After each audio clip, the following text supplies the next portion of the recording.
काल बऱ्याच ठिकाणी सुरुवात झालेली आहे. अनेक ठिकाणी असं म्हटलं जातं की काल खास करून कुलाब्यामध्ये 3 ठिकाणी तिथं राहुल नार्वेकर आहेत त्यांनी दमदाटी करून विरोधी उमेदवारांना आग दिली नाही, त्यापासून दमदाटी केली, अशा प्रकारे एक आरोप होत. आरोप नाही, सत्य आहे ते.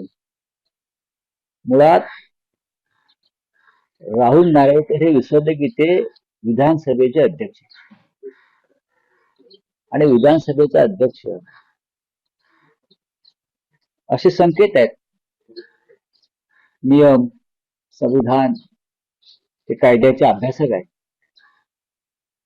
त्याने शक्यतो अशा राजकीय कार्यक्रमात सहभागी व्हायचे नसते, ते निष्पक्ष असतात. पण मी पाहिलं की ते आपल्या गळ्यामध्ये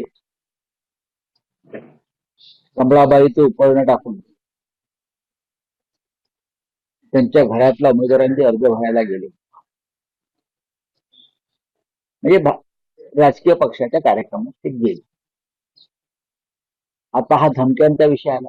विधानसभा अध्यक्ष महाराष्ट्राच्या धमक्या देतो विरोधी उमेदवारांना, दबाव आणतो प्रशासनावर.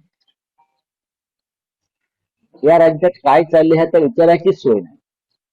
पूर्वी आम्ही विचारायचो कुठे नेऊन ठेवलाय महाराष्ट्र. आता महाराष्ट्र राहिलेलाच नाही. ते ठेवायचा प्रश्न येतो कुठे. वाट लावून टाकली. विधानसभा अध्यक्षांनी ज्या पद्धतीनं 4 दिवसापासून पाहतो ते ज्या पद्धतीनं राजकारणामध्ये सक्रिय झालेले आहे, यापूर्वी असं मी कधी पाहिलं नव्हतं. आमचे मनोहर जोशी लोकसभेचे अध्यक्ष होते,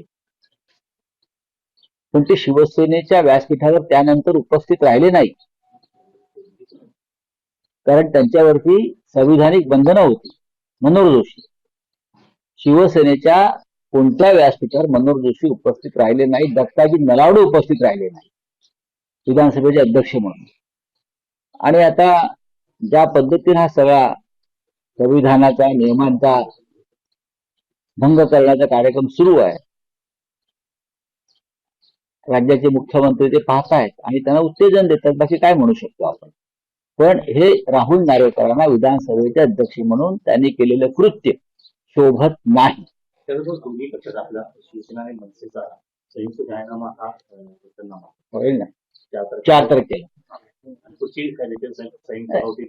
4 तारखेला पहिलं वचननाम्याचं उद्घाटन प्रकाशन होईल. त्याच्यावरती दोन्ही बाजूंनी जवळजवळ शेवट हात फिरवण्याचं काम सुरू आहे. आज संपेल.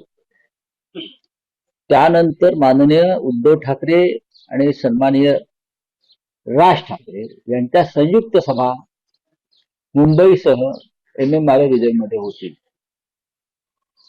पूर्व आणि पश्चिम उपनगरामध्ये संयुक्त सभा होतील. मग शिवतीर्थावर होईल. सभांची संख्या फार नाही आहे. त्यानंतर मीरा भाईंदरला एक सभा होईल.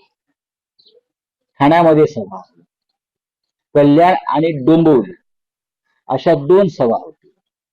आणि नाशिकला सभा होईल, संयुक्त सभा होईल.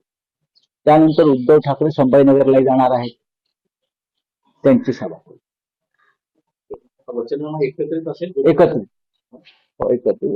आदित्य ठाकरे आणि अमित ठाकरे वचननाम्यासंदर्भात दोघे काम करत आहेत. मुंबईच्या विकासासाठी, मराठी माणसासाठी ज्या काही योजना आम्हाला आणायच्या आहेत आणि अंमलात आणायच्या आहेत, त्याच्यावर स्वतः अमित ठाकरे आणि आदित्य ठाकरे हे काम करतात. मराठी मतदारांचा विचार करूनच हा जाहीरनामा, वचननामा असणार आहे. कारण काल ज्या प्रकारे आपण बघितलं, कृपाशंकर सिंग असं म्हणाले. बघा, भाजपचं ठरलंय की मुंबईत किंवा अन्यत्र मराठी महापौर होऊ द्यायचा नाही. हा भाजपचा अजेंडा आहे.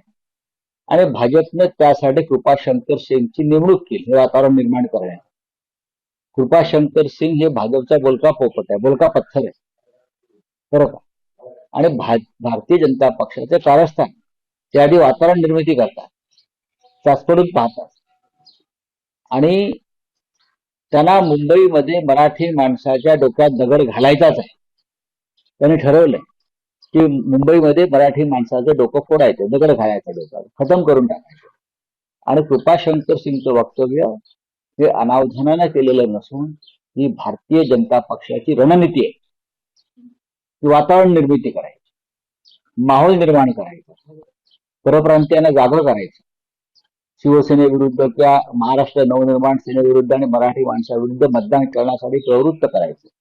कृपाशंकर यांनी माहोल निर्माण केल्यावर मग योगी आदित्यनाथ वगैरे वगैरे वगैरे, केशवप्रसाद मौर्य, सम्राट चौधरी, असे लोक इथे येणार. उमेदवारांमध्ये पण संख्या बाकीच्या पक्षांपेक्षा परप्रांतीयांची भाजपमध्ये जास्त. नाही नाही, भारतीय जनता पक्ष हा महाराष्ट्राच्या स्वाभिमानासंदर्भात काम करणारा पक्षच नाही. ज्या पक्षाचा संयुक्त महाराष्ट्र लढ्यामध्ये कधी सहभाग नव्हता, सीमा प्रश्न बेळगाव कारवारचा, त्या संघर्षात कधी त्यांचा सहभाग नव्हता. हा,